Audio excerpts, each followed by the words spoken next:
तो हेलो दोस्तों, स्वागत है आप सभी लोगों का सम्राट अकेडमी में। तो दोस्तों, मेरा नाम है आकाश। दोस्तों, इस वीडियो में हम बात करने वाले हैं सामाजिक विज्ञान के इंपॉर्टेंट क्वेश्चन के। आज सामाजिक विज्ञान में इंपॉर्टेंट क्वेश्चन किसकी बात करने वाले हैं? तो दोस्तों, हिस्ट्री के बारे में। ठीक है, एक ही वीडियो में सारे हिस्ट्री के इंपॉर्टेंट क्वेश्चन में कवर कर दिया हूँ। ठीक है, मैं दावे के साथ 100% कह सकता हूँ कि जो मैं अभी क्वेश्चन आपको बताऊँगा, उन क्वेश्चन के अलावा एक क्वेश्चन इधर उधर नहीं होंगे, हिस्ट्री के, सिर्फ इतिहास के। ठीक है, एक ही वीडियो में इतिहास के अति लघु उत्तरीय और लघु उत्तरीय और दीर्घ उत्तरीय, ठीक है, ये तीनों प्रश्नों को मैं कवर कर चुका हूं। तो वीडियो को शुरू से लेकर लास्ट तक देखना है, ईमानदारी से देखना है। तो दोस्तों, आप लोग कहते हैं कि सर आप पे भरोसे हैं, आप जित मोस्ट इंपॉर्टेंट क्वेश्चन करा दीजिए जो एग्जाम में आ जाए। मैं करा रहा हूं, बस आपको इन चीज़ों को बढ़िया से याद करके आपको एग्जाम हॉल में पहुंचना है। ठीक है, तो जो आज क्वेश्चन मैं कराऊंगा हिस्ट्री के एक क्वेश्चन इधर उधर नहीं जाने वाले हैं, बस हाँ चीज़ों को आपको याद करनी पड़ेगी। तो चलिए, मैंने स्मॉल टारगेट 3 के लाइक रखा है। ठीक है, जो कि आप लोग इसे मदद कराने में हमारी मदद करेंगे। चलिए, तो वीडियो को स्टार्ट करते हैं। आप शुरू से लेकर लास्ट तक वीडियो को देखिए और सारे क्वेश्चंस को नोट कीजिए। देखिए, यहाँ पे पहला क्वेश्चंस देखिए, वेरी मोस्ट इंपॉर्टेंट क्वेश्चन है। देखिए, हिस्ट्री के मोस्ट इंपॉर्टेंट क्वेश्चन मैंने जितना भी मैं आपको बताऊंगा, इसमें से ये आएंगे। आप ईमानदारी से घर पे अपने बुक से या विद्या क्वेश्चन इन सारे क्वेश्चनों को लिखिए। और बता दे रहा हूँ, जो नहीं आएगा, सिर्फ जो नहीं आएगा उसी को आपको कहना है कमेंट में क्वेश्चन नंबर दूसरा बता दीजिए, क्वेश्चन नंबर तीसरा, चाहे क्वेश्चन नंबर 10वां, क्वेश्चन नंबर 20वां। जो नहीं आएगा ईमानदारी से वही है। जो आप कमेंट किए रहेंगे उसका कल मैं तुरंत में वीडियो इसका सोल्यूशन के साथ चढ़ा दूंगा, लेकिन पूरा नहीं चढ़ाऊंगा। ठीक है, आपको मेहनत करना है, मुझे भी। ठीक है, तो आप मेहनत कीजिएगा, जितना मिल जा रहा है उतना ठीक है, नहीं मिल रहा है तो कमेंट कीजिएगा, मैं उसको चढ़ा दूंगा। लेकिन वीडियो शुरू से लेकर लास्ट तक देखने, एक एक क्वेश्चन नोट करना है। क्वेश्चन नंबर पहला देखिए, जर्मन एकीकरण की प्रक्रिया का संक्षेप में पता लगाइए। जर्मन एकीकरण की प्रक्रिया का संक्षेप में पता लगाइए, क्वेश्चन नंबर फर्स्ट है। और इसे नोट कीजिए और अपने बुक से या विद्या क्वेश्चन से ढूंढ कर लिख लीजिएगा। नहीं मिलता है तो कमेंट कीजिए, नहीं मिलेगा तो कमेंट कीजिएगा। ठीक है, क्योंकि कल जो कमेंट में आप किए रहेंगे वही इसी के मैं सोल्यूशन बताऊंगा। चलिए, क्वेश्चन नंबर दूसरा नोट कीजिए। इतिहास पूरा खत्म है इस वीडियो में। ब्रिटेन में राष्ट्रवाद का इतिहास शेष यूरोप की तुलना में किस प्रकार भिन्न था? ब्रिटेन में राष्ट्रवाद का इतिहास शेष यूरोप की तुलना में किस प्रकार भिन्न था? दोस्तों, उम्मीद करते हैं क्वेश्चन नंबर दूसरा भी आपको नोट हो चुका होगा। अब हम बढ़ेंगे अगले क्वेश्चन की ओर, क्वेश्चन नंबर तीसरे की ओर। क्वेश्चन नंबर तीसरा है कि यूरोप में राष्ट्रवाद के उदय के कारणों की समीक्षा करें। यूरोप में राष्ट्रवाद के उदय के कारणों की समीक्षा करें। उम्मीद करता हूँ क्वेश्चन नंबर तीसरा नोट कर लिया होगा। क्वेश्चन नंबर चौथा बढ़िए, किन्हीं दो देशों पर ध्यान केंद्रित करते हुए बताइए कि 19वीं सदी में राष्ट्र किस प्रकार विकसित हुए। ठीक है, उम्मीद करता हूँ क्वेश्चन नंबर पांचवा भी आप लोग नोट कर लेंगे। क्वेश्चन नंबर छठवें की ओर चलते हैं। ईमानदारी से इन क्वेश्चनों को नोट करना है या खोजना है, जो नहीं आया कमेंट कीजिए। क्वेश्चन नंबर पांचवा है, मरियाना और जर्मेनिया कौन थे? किस तरह उन्हें चित्रित किया गया? उसका महत्व क्या था? ठीक है, चलिए इसी के साथ हम बढ़ेंगे अगले क्वेश्चन के, क्वेश्चन नंबर छठवें की ओर। क्वेश्चन नंबर छठवां वेरी मोस्ट इंपॉर्टेंट क्वेश्चन है। अपने शासन वाले क्षेत्रों में शासन व्यवस्था को अधिक कुशल बनाने के लिए नेपोलियन ने क्या बदलाव किया? ठीक है, नेपोलियन ने क्या बदलाव को अपने शासन वाले क्षेत्रों में शासन व्यवस्था को अधिक कुशल बनाने के लिए। ठीक है, चलिए क्वेश्चन नंबर छठवां दोस्तों, उम्मीद करता हूं कि नोट कर लिए होंगे। अब नेक्स्ट सातवां, उदारवादियों की 1848 ईस्वी की क्रांति का क्या अर्थ लगाया जाता है? उदारवादियों ने किन राजनीति, सामाजिक एवं आर्थिक विचारों को बढ़ावा दिया? ठीक है, तो एक क्वेश्चन नंबर छठवां और सातवां है, उम्मीद करता हूँ आप लोग नोट कर लिए होंगे। हम पढ़ेंगे अगले क्वेश्चन की ओर, क्वेश्चन नंबर आठवें की ओर। देखिए दोस्तों, क्वेश्चन नंबर आठवां आपकी स्क्रीन पे आ गया है। क्वेश्चन नंबर आठवां है कि फ्रांसीसी लोगों के बीच सामूहिक पहचान का भाव पैदा करने के लिए फ्रांसीसी क्रांतियों ने क्या कदम उठाए? ठीक है, ये प्रश्न उत्तर आठवां है। चलिए, प्रश्न आठवां आपका क्लियर होता हुआ उम्मीद करता हूँ नोट कर लिए होंगे। क्वेश्चन नंबर 9 देखिए, जर्मनी का एकीकरण कब और कैसे हुआ? जर्मनी का एकीकरण कब और कैसे हुआ? ठीक है, जो नहीं आएगा कमेंट कीजिएगा। क्वेश्चन नंबर 9 नोट कीजिए और इसे जरूर आप इन सारे क्वेश्चनों को सलूशन कर लीजिएगा। फ्रांस की क्रांति के दो परिणाम बताइए। क्वेश्चन नंबर 10वां है कि फ्रांस की क्रांति के दो परिणाम बताइए। ठीक है, उम्मीद करता हूँ क्वेश्चन नंबर 10वां भी आप लोगों ने नोट कर लिया होगा अच्छे से। क्वेश्चन नंबर 11 पढ़ते हैं कि गांधी द्वारा चलाए गए किन्हीं दो आंदोलनों के नाम लिखिए। सविनय अवज्ञा आंदोलन आरंभ होने के क्या कारण थे? कोई दो कारण लिखिए। ठीक है, गांधी द्वारा जो आंदोलन चलाए गए थे, तो 2 आंदोलनों के नाम लिखना है और सविनय अवज्ञा और आंदोलन होने के प्रारंभ के क्या कारण थे, या कोई 2 कारण भी उसका लिखना है। चलिए क्वेश्चन नंबर 12 की ओर उम्मीद करता हूँ क्वेश्चन नंबर 11 नोट कर लिए होंगे। क्वेश्चन नंबर 12 दोस्तों यह है कि गांधी जी ने अपनी पुस्तक हिंद स्वराज में असहयोग आंदोलन के पक्ष में क्या तर्क दिया। गांधी जी ने अपनी पुस्तक इसमें हिंद स्वराज में असहयोग आंदोलन के पक्ष में क्या तर्क दिया। ठीक है, तो क्वेश्चन नंबर 12 आप उम्मीद करता हूँ नोट कर लिए होंगे। क्वेश्चन नंबर 13 की ओर बढ़ेंगे और क्वेश्चन नंबर 13 दोस्तों यह है, उपनिवेशों में राष्ट्रवाद के उदय की प्रक्रिया उपनिवेशवाद विरोधी आंदोलन से जुड़ी हुई क्यों थी। ठीक है, वेरी मोस्ट इंपॉर्टेंट क्वेश्चन है, ये क्वेश्चन को नोट कर सकते हैं, सभी क्वेश्चन को नोट करना है आप लोगों को। उम्मीद करता हूँ क्वेश्चन नंबर 13 आपको क्लियर हो चुका होगा। क्वेश्चन नंबर 14 की ओर बढ़ते हैं, इनके ही बीच रहेगा, ये क्वेश्चन बाहर नहीं जाएगा, हिस्ट्री के बता रहा हूँ। पहले विश्व युद्ध ने भारत में राष्ट्रीय आंदोलन के विकास में किस प्रकार योगदान दिया।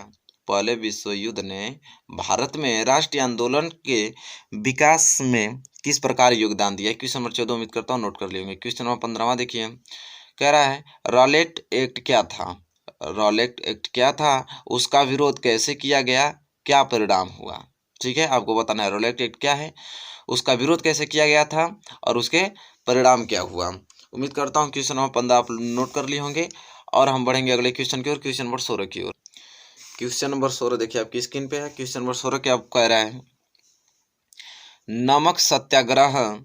नमक सत्याग्रह क्यों प्रारंभ किया गया, उसका संक्षिप्त विवरण दीजिए। नमक सत्याग्रह क्यों प्रारंभ किया गया, किसमें विवरण लिखना है, संक्षिप्त विवरण होते दीर्घ उत्तरीय प्रश्न है। क्वेश्चन नंबर 16 उम्मीद करता हूँ नोट कर लिए होंगे। क्वेश्चन नंबर 17 देखिए कि गांधी जी ने असहयोग आंदोलन क्यों स्थगित कर दिया। गांधी जी ने असहयोग आंदोलन क्यों स्थगित कर दिया, ये क्वेश्चन नंबर 17 है। उम्मीद करता हूँ नोट कर लिए होंगे। क्वेश्चन नंबर 18 देखिए, साइमन कमीशन की रिपोर्ट से कांग्रेस क्यों असंतुष्ट थी, कांग्रेस ने किस नई नीति का घोषणा की। ठीक है, एक question number 18 very most important question, आप इसे नोट करिए। क्वेश्चन नंबर 19 की ओर चलते हैं, हमारे साथ नोट कीजिए। क्वेश्चन नंबर 19, पूना पैक्ट पर किसके हस्ताक्षर हुए, उसकी 2 शर्तें लिखिए। पूना पैक्ट पर किसके हस्ताक्षर हुए थे और उसकी 2 शर्तें भी लिखना है आप लोगों को क्वेश्चन नंबर 19 में। उम्मीद करता हूँ नोट कर लिए होंगे। अब क्वेश्चन नंबर 20वां और बढ़ेंगे। क्वेश्चन नंबर 20 देखिए, कह रहा है कि असहयोग आंदोलन क्यों प्रारंभ किया गया, उसका मुख्य कार्यक्रम क्या था। तो आपको असहयोग आंदोलन बताना है कि किस लिए प्रारंभ किया गया था और क्या उसमें भूमिका थी, उसका कार्यक्रम क्या था। ठीक है, तो मुख्य कार्यक्रम भी इसका लिखना है क्वेश्चन नंबर 20वां में। उम्मीद करता हूँ क्वेश्चन नंबर 20वां आपको क्लियर हो चुका होगा।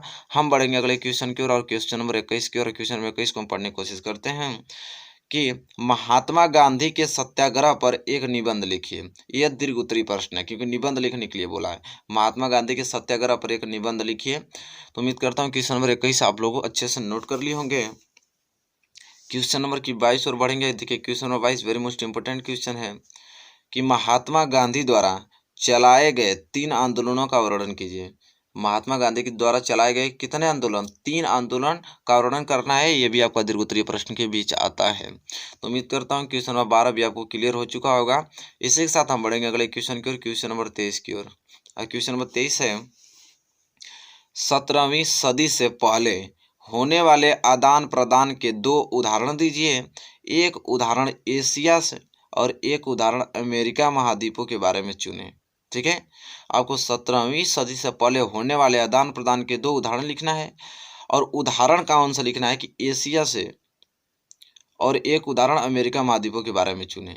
ठीक है, तो एशिया के महाद्वीपों और अमेरिका के महाद्वीपों के बारे में एक उदाहरण चुन के लिखना है। उम्मीद करता हूँ क्वेश्चन नंबर 23 आपको क्लियर हो चुका होगा। हम बढ़ेंगे अगले क्वेश्चन की ओर, क्वेश्चन नंबर 24 की ओर।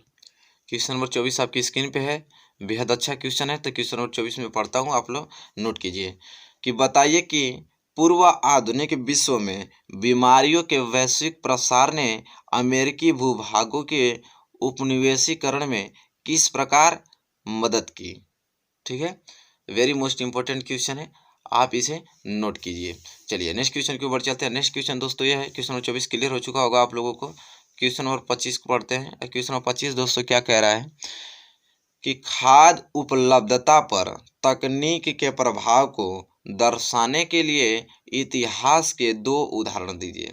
खाद्य उपलब्धता पर तकनीक के प्रभाव को दर्शाने के लिए इतिहास के क्या लिखिए, 2 उदाहरण लिखिए। उम्मीद करता हूँ क्वेश्चन नंबर 25 क्लियर हो चुका होगा। क्वेश्चन नंबर 26 देखिए। क्वेश्चन नंबर 26 यह है कि महामंदी के कारणों की व्याख्या कीजिए। महामंदी के कारणों की व्याख्या कीजिए। क्वेश्चन नंबर 26 उम्मीद करता हूँ नोट कर लिए होंगे। क्वेश्चन नंबर 27 G77 देशों से आप क्या समझते हैं? G77 को किस आधार पर ब्रेटन वुड्स की जुड़वा संतानों की प्रतिक्रिया कहा जा सकता है? व्याख्या कीजिए। क्वेश्चन नंबर 27 उम्मीद करता हूँ वेरी मोस्ट इंपॉर्टेंट क्वेश्चन है। अब इसी के साथ हम बढ़ेंगे अगले क्वेश्चन की ओर, क्वेश्चन नंबर 28 की ओर, और उसे समझने की कोशिश करेंगे। उम्मीद कर नोट भी कर लिए होंगे। सारे क्वेश्चनों को आप खोज के लिखना है, जो नहीं मिलता है आप उसे कमेंट में कीजिए। ईमानदारी से मैं उस पर तुरंत कल वीडियो अपलोड कर दूंगा उसके सोल्यूशन के साथ। चलिए 28 कि ब्रेटन वुड्स समझौते का क्या अर्थ है? ब्रेटन वुड्स समझौते का क्या अर्थ है? तो चलिए क्वेश्चन नंबर 28 है, आप लोग नोट कर लिए होंगे। चाहे वो दीर्घ हो, चाहे अति लघु उत्तरीय हो, चाहे लघु उत्तरीय, कोई भी रहेगा, आप कमेंट कीजिएगा, मैं कर दूंगा। लेकिन ईमानदारी से आपको पहले खोज लेना है, जो नहीं मिलता है उसे। चलिए क्वेश्चन नंबर 29, विश्व अर्थव्यवस्था को सुनिश्चित करने में ब्रेटन वुड्स ने क्या भूमिका निभाई? विश्व अर्थव्यवस्था को सुनिश्चित करने में ब्रेटन वुड्स ने क्या भूमिका निभाई? चलिए क्वेश्चन नंबर 29 उम्मीद करता हूँ कि नोट कर लिए होंगे। और यह लास्ट क्वेश्चन है, क्वेश्चन नंबर 30। सिर्फ 30 क्वेश्चन में पूरी हिस्ट्री खत्म हो गई है भाई, ठीक है। बस आपको चीज़ों को एक बार पढ़ के जाना है। क्वेश्चन नंबर 3 है कि द्वितीय विश्व युद्ध के बाद अंतर्राष्ट्रीय अर्थव्यवस्था के समक्ष क्या समस्याएं थी? इन्हें ब्रेटन वुड्स सम्मेलन द्वारा किस प्रकार सुलझाया गया?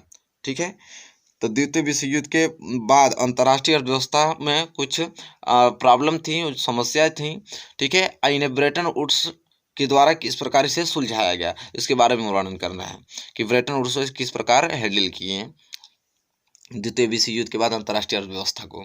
तो चलिए दोस्तों, मात्र 30 क्वेश्चन में पूरी हिस्ट्री आपकी क्या हो गई, समाप्त होगी। इसके अलावा एक क्वेश्चन बाहर नहीं जाएंगे, ठीक है। ये मेरा दावा है आप लोगों से। बस हाँ, ईमानदारी से इन चीज़ों को खोजकर बस इसका आंसर लिख लीजिएगा अपनी फेयर कॉपी में, ठीक है। और जो नहीं मिलता है आप कमेंट कीजिएगा, कल मैं वीडियो अपलोड कर दूंगा इसका सलूशन के साथ। तो ईमानदारी से वीडियो को आपको लाइक करना है। अभी हिस्ट्री पूरी खत्म है, तो आपको इस वीडियो को शेयर करना है ताकि उन बच्चों तक पहुँच जाए, ताकि उनको मालूम चल जाए कि हाँ उनका भी कवर हो जाए हिस्ट्री, ठीक है।